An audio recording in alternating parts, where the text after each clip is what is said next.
As tolerable as possible this morning. Naturally, our scripture reading today is 26 verses long. So what we're going to do then is going to look a little bit different. We won't have a formal scripture reading time. We'll read a couple verses at a time, and we'll break the passage down together, if that sounds good to you all. And this week, we're going to begin a new learning series that we're calling Profit Margins. And the reason we're calling it that is obviously I love puns. But in addition to that, the prophets are people that constantly call the people of God to live in the margins, to be in the places that the world says they don't belong in, to meet people where they're at, not invite people to come to you and then make sure that they look like you and love like you and act like you before they receive love and blessings. And see, the prophets were often people of the margins themselves, right? They were often cast out by the society that they lived in. They were people who lived in these margins. And they call us to love people, especially people who are marginalized, to those who are hard to love, to extend mercy to the unforgivable, to include those who the world says maybe aren't worth including. And they also call us to live in the margins of society ourselves, because if we are living the way that God intends, this is where we will land. This is where Jesus landed, friends. Jesus was an outcast with about 12 friends. See, these are the profit margins. Living there allowed Jesus to love and to minister to people on both sides of the aisle. The people who the world says are not worth loving, and the people who think that they're the most worth loving on the face of the planet. And today we're going to begin with the prophet Elisha. And we can't possibly dive into the entire story of Elisha. This is one example of Elisha's life and ministry that we'll read today, but I'll provide some background for you in this story. And we find Elisha in the book of the Kings. We call them first and second, but in the original scroll, it's one story that we've just broken up because it is a long story. But it's one unified story that comes after 1st and 2nd Samuel. And a bunch happens in 1st and 2nd Samuel. Namely, King David arrives on the scene. And King David is the king that God has chosen, the king that God intended to lead Israel. King David was faithful to God. King David united a bunch of tribes into one nation. And David says that out of that nation that has been created, the Messianic king would come to rule once and for all, fulfilling the promises of Abraham, fulfilling all of the law of all of the prophets.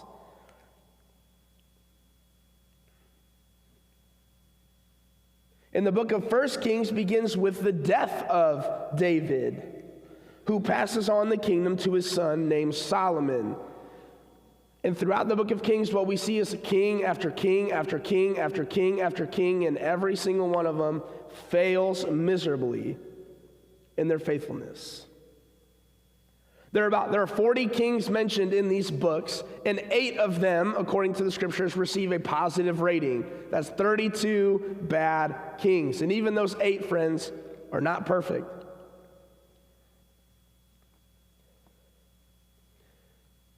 And because they have such terrible leaders, the nation is headed in a terrible, terrible, terrible direction. Enter the prophets. Enter the prophets. Prophets here are not fortune tellers like maybe we think they might be, but rather people who spoke on God's behalf to people and worked to ensure the covenant faithfulness of those people by calling out idolatry, by calling out injustices among the people. And one of the most prominent of these prophets is Elisha. Elisha was famous for his miraculous signs and wonders, healing people, raising people from the dead, and more. All of this in an effort to show the power of the God that these people need to turn to. And in our passage today, we find an altercation between a rival nation and the nation of Israel. An altercation between the king of Israel, Elisha, and an enemy army commander. I think the story calls into questions the boundaries that we set in our lives amongst the people around us and the margins we place people in our society. So we'll go, like I said, a little verse at a time and kind of talk about it. So here we go. This is 2 Kings chapter 5, starting in verse 1. Now Naaman was commander of the army of the king of Aram. He was a great man in the sight of his master and highly regarded, because through him the Lord had given victory to Aram. He was a valiant soldier, but he had leprosy. So we have a rival army with this dude named Naaman who was in charge of this army. He's in opposition to Israel. He's in opposition to Elisha. But they mentioned early on, he's got a problem. What is that problem? Leprosy. He's ill. Now friends, leprosy has a medical definition today. Back then it was basically a myriad of skin diseases and illnesses. It could be anything.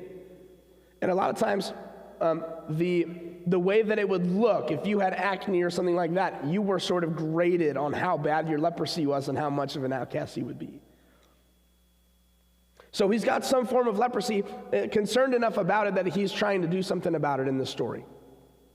So let's continue. Now bands of raiders from Aram had gone out and had taken captive a young girl from Israel, and she served Naaman's wife. She said to her mistress, "If only my master would see the prophet who is in Samaria, he would cure him of his leprosy." So the slave girl who is Israeli knows Elisha and says, "I know how Naaman can be healed. There's a prophet in Samaria. His name is Elisha. If you go see him, he will surely heal you." Remember Elisha, famous for miraculous signs and wonders and healings. So Elisha will surely heal you. The prophet can do it. So whether for social implications or physical discomfort or something else, Naaman is this interested in getting this problem of leprosy solved for him, that he's going to do something about it. Let's continue on. Naaman went to his master and told him what the girl from Israel had said. "By all means go," the king of Aram replied. "I will send a letter to the king of Israel." So Naaman left, taking with him 10 talents of silver, 6,000 shekels of gold, and 10 sets of clothing. The letter that he took to the king of Israel read, "With this letter I am sending to my servant Naaman to you, so that you may cure him of his leprosy." So the first thing to note here is that despite being the enemy, despite being big, powerful warrior, Naaman listens to an Israeli slave girl's advice. And this speaks both to his humility and also probably to the known power that Elisha and the prophets live with. In an effort to convince Israel to help, Naaman's leader, the king of Aram, writes a letter asking for him to be healed. And also, they send a small fortune alongside of it as well to sweeten the pot a little bit. But in writing a letter to the king asking for Naaman to be healed, the king of Aram disregards the girl's advice. Because who did the girl say that they needed to go see? Elisha, the prophet. Who did the letter go to? The king. The letter goes to the king. So how does the king of Israel respond? Let's find out by reading on. As soon as the king of Israel read the letter, he tore his robes and said, "Am I God? Can I kill and bring back to life? Why does this fellow send someone to me to be cured of his leprosy? See how he is trying to pick a quarrel with me." Now, I won't lie here, friends. It seems like a long walk for a short drink of water to think that him asking you to heal somebody is all of a sudden starting a war. But this is like where they're at, I think, in terms of these rival nations in their arguments with one another. But either way, the king of Israel receives this letter and takes it as a threat and responds negatively to the situation. And so Naaman goes to meet Elisha, and Elisha does not even go out to greet Naaman.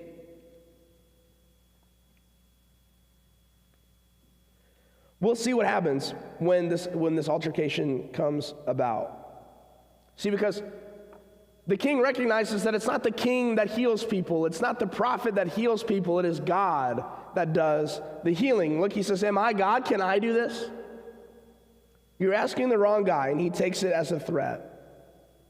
But God does intervene in the story through Elisha. Let's keep going. It says, when Elisha, the man of God, heard that the king of Israel had torn his robes, he sent him this message. Why have you torn your robes? Have the man come to me, and he will know that there's a prophet in Israel. So Naaman went with his horses and chariots and stopped at the door of Elisha's house. Elisha sent a messenger to say to him, go, wash yourself 7 times in the Jordan, and your flesh will be restored, and you will be cleansed. So Elisha says, King, don't worry about it. I'm going to take care of it. This letter's intended for me anyway. Let me help them out. But Elisha doesn't even greet this powerful warrior asking to be healed. He stays inside and he sends a messenger.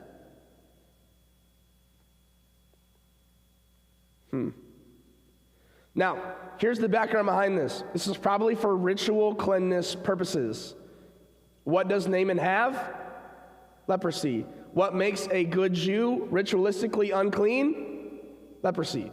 So he sends a messenger to give him the message that he can still be healed. But he gives him simple instructions. Go wash yourself 7 times in the Jordan, and you will be restored, and you will be cleansed. Seems simple enough. But Naaman does not react well to the situation.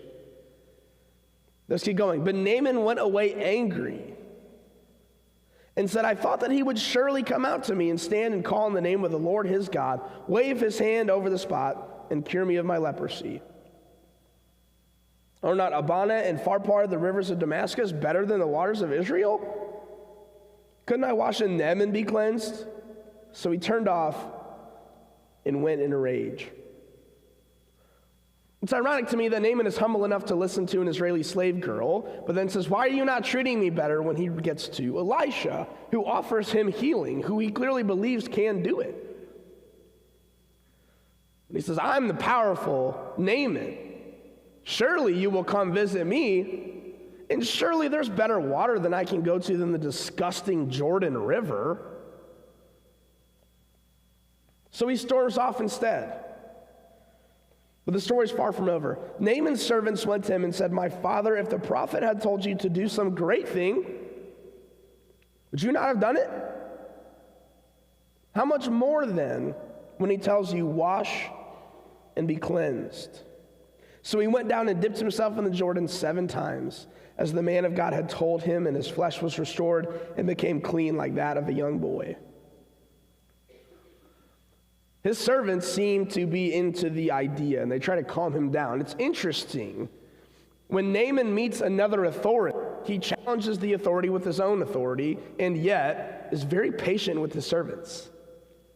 The slave girl says, go to Elisha. He says, okay. He meets Elisha, and he's like, listen, you got to treat me better than that. But then he goes back, and his servants say, you know what? You should really listen to him. And he goes, yeah, you know what? You're right.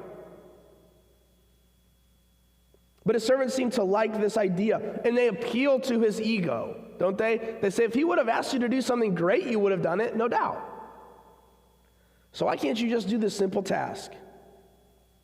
And so that's what Naaman does. And it works, just as Elisha, or to Naaman, just as Elisha's servant said it would. But the story's about to get even better. Then Naaman and all his attendants went back to the man of God, that's Elisha. He stood before him and said, now I know that there is no God in all the world except in Israel. So please accept a gift from your servant. Remember what Naaman brought originally when he went to go visit Elisha? A bunch of silver, a bunch of gold, a bunch of clothes, lots of valuables. See, what was once a bribe has turned into an offering. What was once a bribe has turned into an offering. Why? Because now it is in response to the blessing that he has received from God. Instead of trying to convince Elisha or convince God to love him and care for him, he knows he is loved and cared for, and now he responds with generosity. But Elisha won't take it. The prophet answered, as surely as the Lord lives, whom I serve, I will not accept a thing. And even though Naaman urged him, he refused. If you will not, said Naaman, please let me, your servant, be given as much earth as a pair of mules can carry, for your servant will never again make burnt offerings and sacrifices to any other god but the Lord. What is the dirt all about? It's pretty simple. Pretty simple. Naaman says there is no other God but in where? In Israel. He thinks literally that God resides only in Israel. So he wants to take dirt of Israel with him so he can have where that God resides with him all the time to worship that God. Okay? And he continues, but may the Lord forgive your servant for this one thing. When my master enters the temple of Rimmon to bow down, and he is leaning on my arm, and I have to bow there also. When I bow down in the temple of Rimmon, may the Lord forgive your servant for this. He is so convicted in worship of this God and this God alone that he thinks, man, when I have to go down, I have to bow down to a leader, to human idols and human authorities, and that those take God's place in my life, and I don't want that. And he asks for forgiveness for this thing that he has to do. And Elisha responds with 3 words. Elisha says, go in peace. He doesn't prohibit the activity. He doesn't condemn the activity. He just says, don't worry about it. But someone is upset by all of this grace that's being offered this enemy. It's the way it always works, isn't it? Someone close to Elisha is upset. Let's continue on in the story. After Naaman had traveled some distance, Gehazi, the servant of Elisha, the man of God, said to himself, my master was too easy on Naaman, this Aramaean, by not accepting from him what he brought. As surely as the Lord lives, I will run after him and get something from him. So Gehazi hurried after Naaman. When Naaman saw him running toward him, he got down from the chariot to meet him. Is everything all right? Naaman asked. Everything's all right, Gehazi answered. My master sent me to say, 2 young men from the company of the prophets have just come to me from the hill country of Ephraim. Please give them a talent of silver and 2 sets of clothing. By all means, take 2 talents, said Naaman. He urged Gehazi to accept them and then tied up the 2 talents of silver in 2 bags with 2 sets of clothing. He gave them to 2 of his servants, and they carried them ahead of Gehazi. When Gehazi came to the hill, he took the things from the servants and put them away in the house. He sent the man away, and they left. So the servant of Elisha decides that Elisha should have been harsher on this guy. He decides that we should have taken the offering that they brought. Why wouldn't we?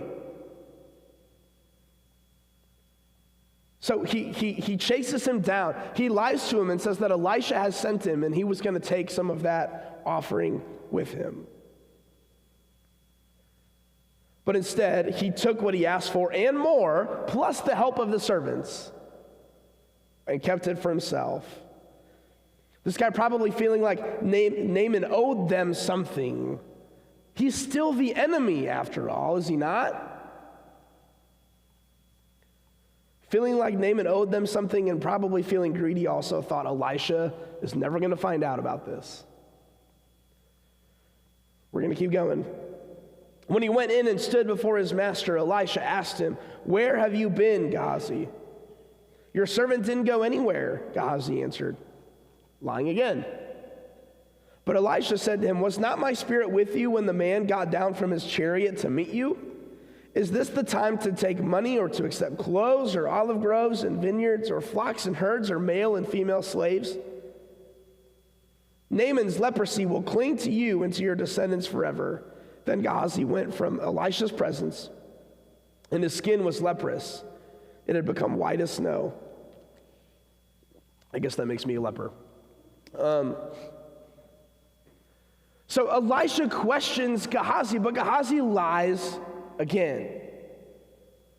But of course, whether it was because he saw the servants of Naaman around where he lives and talked to them, or he knows because of the power of a prophet, Elisha knows what's happened.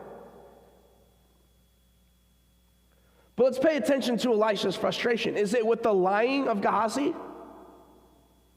No. It's not the fact that he was just lied to. Elisha responds by saying, is this the time to make money or accept clothes or accept slaves or servants? Elisha's upset because Gehazi scammed the foreigner. Not just any foreigner, but a foreigner that Elisha has already blessed and sent away and told him to go in peace. And then what happens after that? The leprosy from Naaman is placed onto Gehazi for his actions, and the story comes full circle because what has just happened? The outsider has become the insider, and the insider has become the outsider.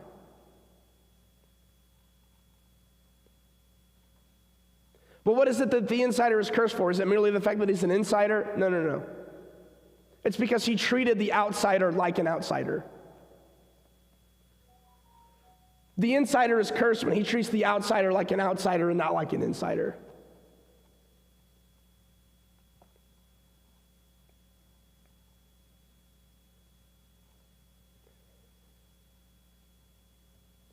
See, how is it that Naaman receives this blessing in the first place? He listens to an outsider. Not only is she Israeli, not only is she a slave, but she's a she. Naaman is blessed simply by listening to the outsider.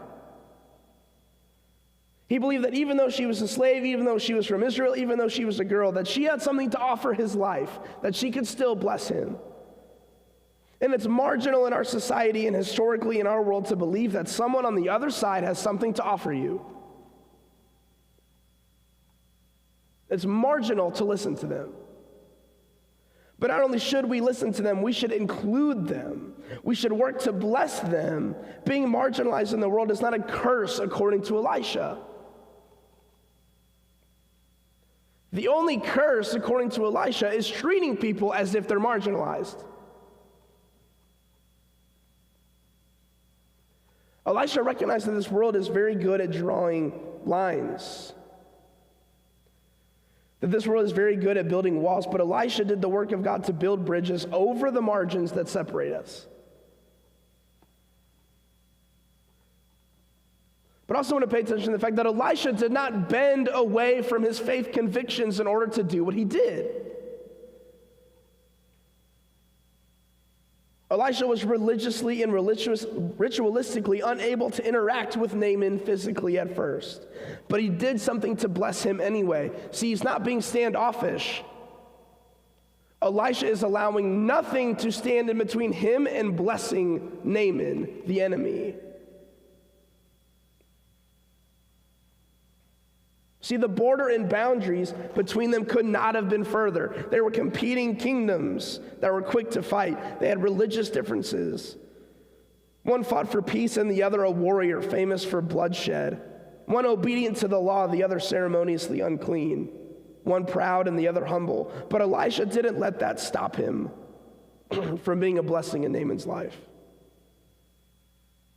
And to Naaman's credit, Naaman did not let that distance stop him from allowing Elisha to bless him. He still ultimately had to do what Elisha asked, right? And friends, this is the way of God. God allows absolutely nothing to separate us from his love. Neither life, nor death, nor angels, nor demons, nor past, nor future, nor any powers, height or depth, sickness or pain will be able to separate us from the love of God. And yet, we work so awfully hard to separate ourselves from one another, intentionally or subconsciously. But the prophets call us to the margins where God resides. But what is it that so often keeps us from living in the margins? What keeps us from including people in our life? What stops us from being a blessing to people who we couldn't be more different from? What's in the way? Is it cultural differences? Is it the fact that you think somebody owes you something? Is forgiveness standing in the way?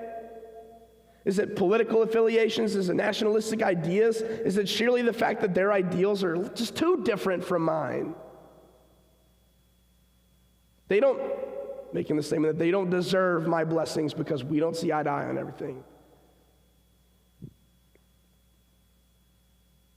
Plenty of things keep us apart, but what would it take to, like Elijah, meet them where they are and surround them with love and blessings anyway?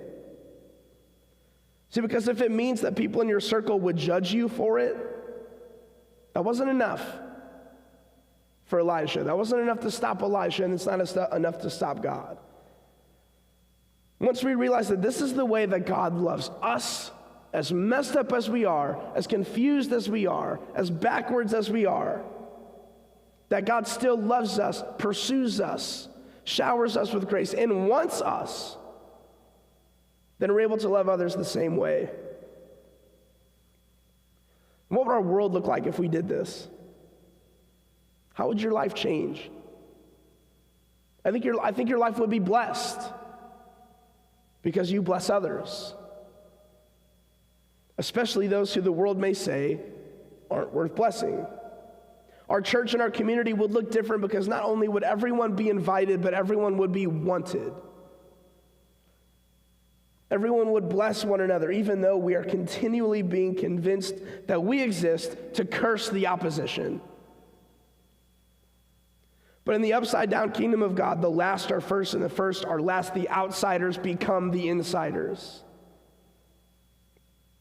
Elisha laid the groundwork to show us what God is like, and Jesus came and lived and died to ensure the eternal reality of this situation. To ensure the eternal reality of this upside-down kingdom, and calls us to bring it into reality today, here and now, to live in the margins.